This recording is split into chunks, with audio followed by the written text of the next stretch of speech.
Hello दोस्तों, बहुत बहुत स्वागत है आप सभी को आज के इस नए वीडियो के अंदर। तो आइए आज हम लोग जानते हैं मुद्रास्फीति से संबंधित जो कुछ अवधारणाएं हैं, यानी कि जो इन्फ्लेशन से रिलेटेड कॉन्सेप्ट्स हैं, इसको हम लोग जानेंगे कि ये क्या होता है। इन सब पे हम लोग बारी बारी से चर्चा करेंगे। जैसे में हो गया कि स्टैगफ्लेशन, डिसइन्फ्लेशन, डिफ्लेशन, इन सब को हम लोग एक एक करके देखते हैं।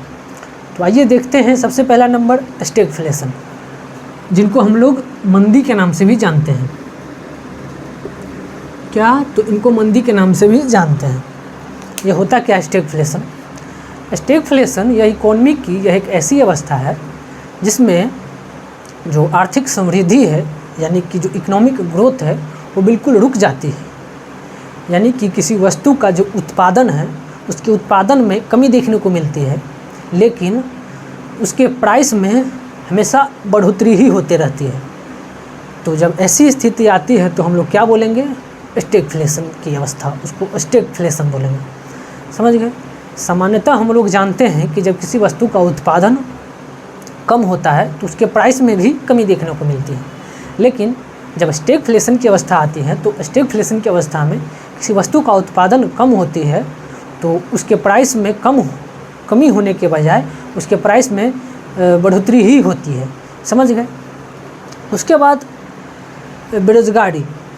सामान्यतः हम लोग जानते हैं कि जब बेरोज़गारी बढ़ती है तो उस केस में जो इन्फ्लेशन है, यानी मुद्रास्फीति है, वो क्या होती है? कम होती है। लेकिन जब स्टैगफ्लेशन की अवस्था आती है तो स्टैगफ्लेशन की अवस्था में जब बेरोज़गारी बढ़ती है तो उस केस में जो मुद्रास्फीति है वो भी बढ़ती है स्टैगफ्लेशन की अवस्था में। तो इसी को हम लोग क्या बोलेंगे? स्टैगफ्लेशन। उसको समझिए, जैसे कि जब बेरोज़गारी बढ़ती है स्टैगफ्लेशन की अवस्था में क्या होती है, इसको जानते हैं।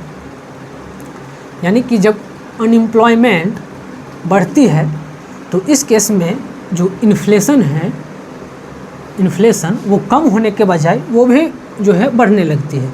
तो जब ऐसी स्थिति आती है तो इसको हम लोग क्या बोलेंगे? स्टैगफ्लेशन। समझ गए? सिंपल सी यही है स्टैगफ्लेशन। उसके बाद डिसइन्फ्लेशन। ये क्या होता है डिसइन्फ्लेशन? अस्फीति भी बोलते हैं डिसइन्फ्लेशन को। क्या? अस्फीति।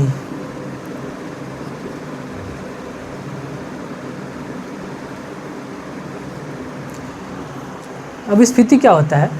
यह इकोनॉमी की यह एक ऐसी अवस्था है जिसमें जो वस्तु एवं सेवा के मूल्य हैं, उनके मूल्य में बढ़ोतरी तो होती है, लेकिन जो बढ़ोतरी का जो रेट है, उनके रेट में कमी देखने को मिलती है।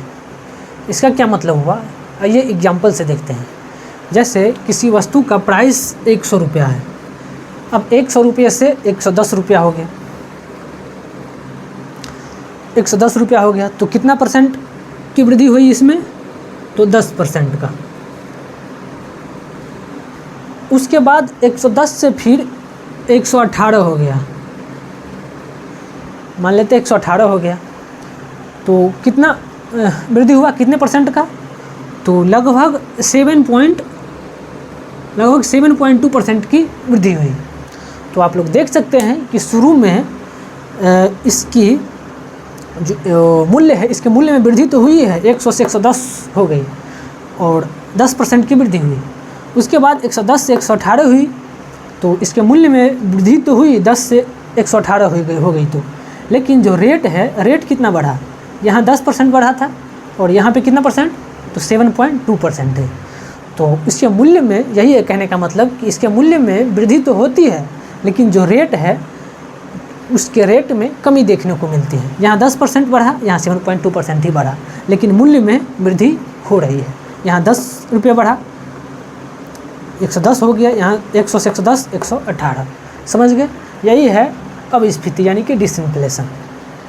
उसके बाद डिफ्लेशन। इसको हम लोग अपस्फीति भी बोलते हैं। क्या? इसको अपस्फीति बोलते हैं। ये क्या होता है अपस्फीति?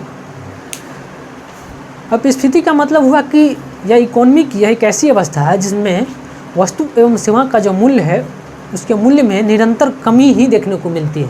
यानी वो निरंतर कमी होते जाती है उसके मूल्य में, किसी वस्तु के मूल्य में। जैसे मैं हो गया एग्जाम्पल, किसी वस्तु का जो प्राइस है वो 100 रुपया है, 100 रुपये से घट के कितना हो गया 90। अब 90 से घट के फिर कितना हो गया 85। तो आप देख सकते हैं कि 100 था, 100 से घट के 90 हो गया, उसके बाद फिर 85 हो गया। तो निरंतर कमी देखने को मिलती है उसके मूल्य में, किसी वस्तु के मूल्य में। तो जब ऐसी स्थिति आती है तो इसको क्या बोलेंगे हम लोग, डिफ्लेशन। तो ऐसी स्थिति को हम लोग डिफ्लेशन बोलेंगे। ऐसा कब आती है, तो ऐसी स्थिति दो परिस्थिति में जो है देखने को मिलती है। एक तो जब किसी वस्तु का जो आपूर्ति है उसके मांग से ज़्यादा हो जाए, यानी कि जो सप्लाई है, यानी जो प्रोडक्शन है, उत्पादन है किसी वस्तु का, वो ज़्यादा होने लगे डिमांड से। यानी कि मार्केट में 1 कुंटल प्याज का डिमांड है और सप्लाई होने लगे 10 कुंटल का। इस केस में उसके प्राइस में क्या होगा, तो कमी देखने को मिलेगी। एक तो ये हो गया। दूसरा ये हो गया कि जो सप्लाई है वो तो कांस्टेंट है, लेकिन जो मांग है उसके मांग में कमी देखने को मिलती है। यानी कि 1 कुंटल जो सप्लाई है वो 1 कुंटल ही सप्लाई हो रही है, और जो पहले जो डिमांड थी अब वैसी डिमांड अब नहीं रहा, उसके डिमांड में कमी देखने को मिल गई। तो ऐसी स्थिति में भी उसके मूल्य में कमी देखने को मिलेगी। समझ गए? तो ये थी हमारी इन्फ्लेशन से संबंधित जो कुछ अवधारणाएं हैं, उसके बारे में हम लोग जानने की कोशिश की। उम्मीद करता हूँ कि वीडियो काफ़ी अच्छा लगा होगा। वीडियो अच्छा लगा हो तो वीडियो को लाइक, कमेंट, सब्सक्राइब कर दीजिए। मिलते हैं नेक्स्ट वीडियो में, तब तक अपना ख्याल रखिए, पढ़ते रहिए। धन्यवाद।